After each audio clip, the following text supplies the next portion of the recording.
Assalamualaikum warahmatullahi wabarakatuh. Hamdan wa syukran lillah, salatan wa salaman ala rasulillah wa ala alihi wa sahbihi wa mawala. Asyhadu an la ilaha illallah wahdahu la syarikalah wa asyhadu anna muhammadan abduhu wa rasuluhu alladzi la nabiyya ba'd. Segala puji hanya milik Allah subhanahu wa ta'ala. Salawat beserta salam senantiasa tercurah di Habibana wa Nabiyana Muhammadan sallallahu alaihi wasallam. Anak-anakku yang soleh dan solehah, pada video kali ini masih tentang pembelajaran pendidikan agama Islam untuk kelas 8. Pada kesempatan kali ini kita akan membahas tentang kriteria makanan dan minuman yang silahkan adik-adik, anak-anakku sekalian yang soleh dan solehah bisa menyimak sambil membuka pelajaran. Baiklah, anak-anakku yang soleh dan solehah, sebelumnya Bapak melanjutkan kepada bahasan yang lebih lebar. Lebih dahulu mari kita baca bersama-sama salah satu ayat suci Al-Quran yang berkaitan dengan makanan dan minuman halal.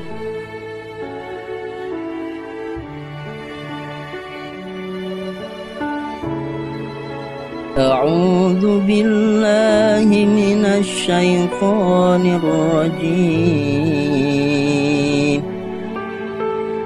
Bismillahirrahmanirrahim. Wa kulu mimma razaqnakumullahu halalan طيبا واتقوا الله الذي أنتم به مؤمنون.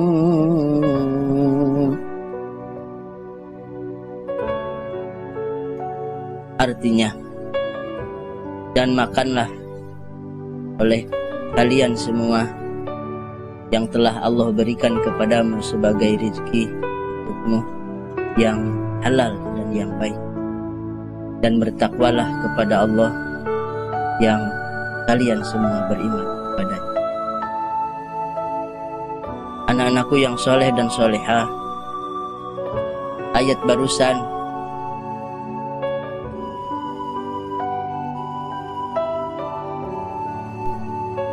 menegaskan tentang perintah makan makanan yang halal dan baik, halalan thayyibah, halal dan bergizi atau baik. Baiklah anak-anakku sekalian, mari kita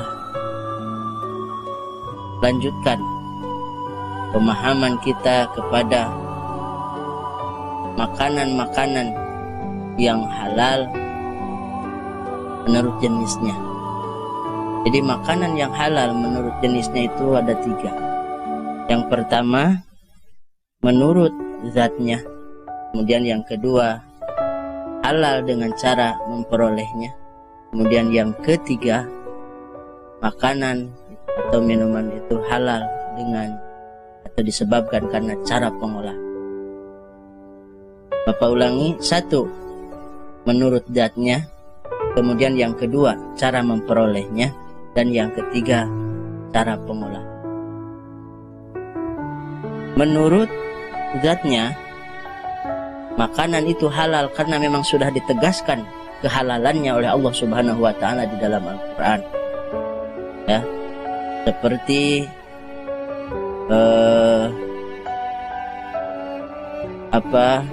hewan yang sudah jelas kehalalannya.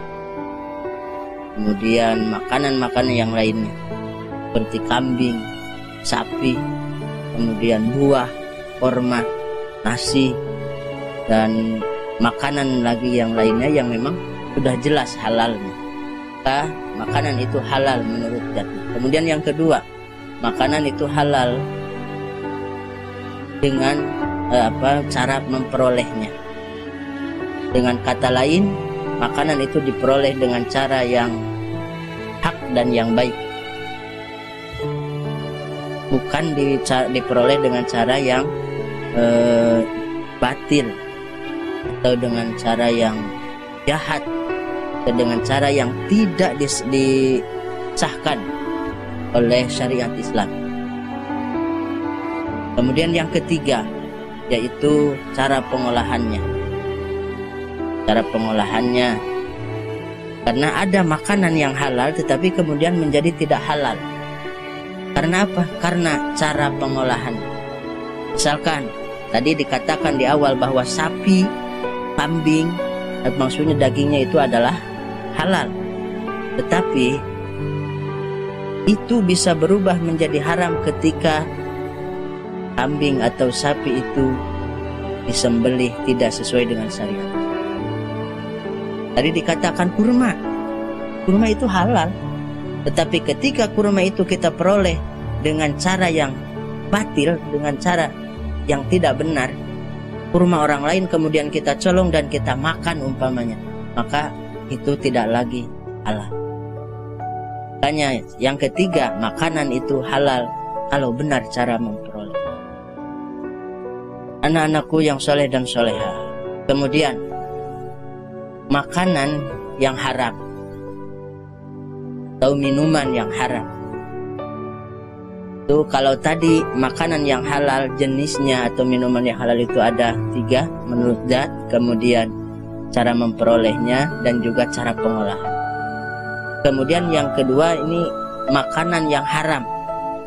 Makanan yang haram, kalau makanan yang haram atau minuman yang haram itu ada 2. Pertama ada lidzatihi, kedua ada lighairihi. Lidzatihi, lighairihi. Makanan itu haram karena zatnya memang sudah ditetapkan atau ditegaskan di dalam Al-Quran atau dalam keterangan-keterangan yang lain bahwa makanan itu haram. Seperti apa? Babi, kemudian darah, kemudian unggas bercakar, hewan bertaring, atau hewan yang haram dibunuh, dan juga hewan yang menjijikkan seperti tikus, kecoa,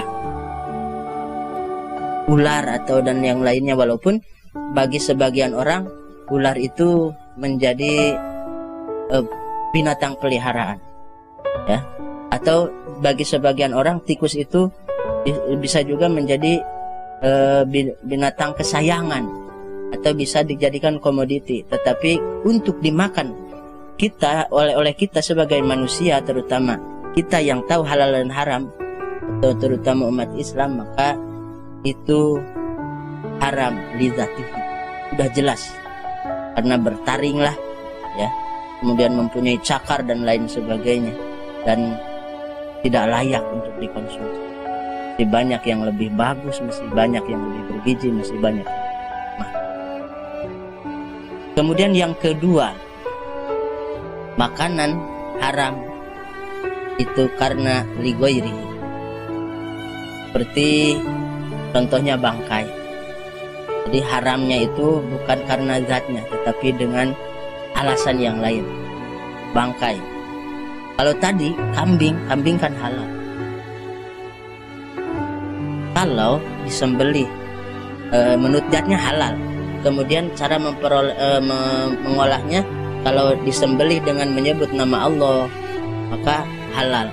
Tetapi ketika sudah jadi bangkai, maka itu tidak lagi menjadi halal. Maksudnya adalah haram lighairihi, atau sembelihan sebagai sesaji, sembelihan sebagai sesaji, dan juga sesembelihan yang disembelih tanpa dengan menyebut nama Allah Subhanahu wa ta'ala. seakan menyebut nama selain Allah, walaupun asalnya itu adalah hewan yang dihalalkan ya, hewan yang. Jadi kesimpulannya, anak-anakku yang soleh dan solehah, pertama, makanan dan minuman itu ada yang halal dan juga ada yang haram. Yang halal adalah makanan yang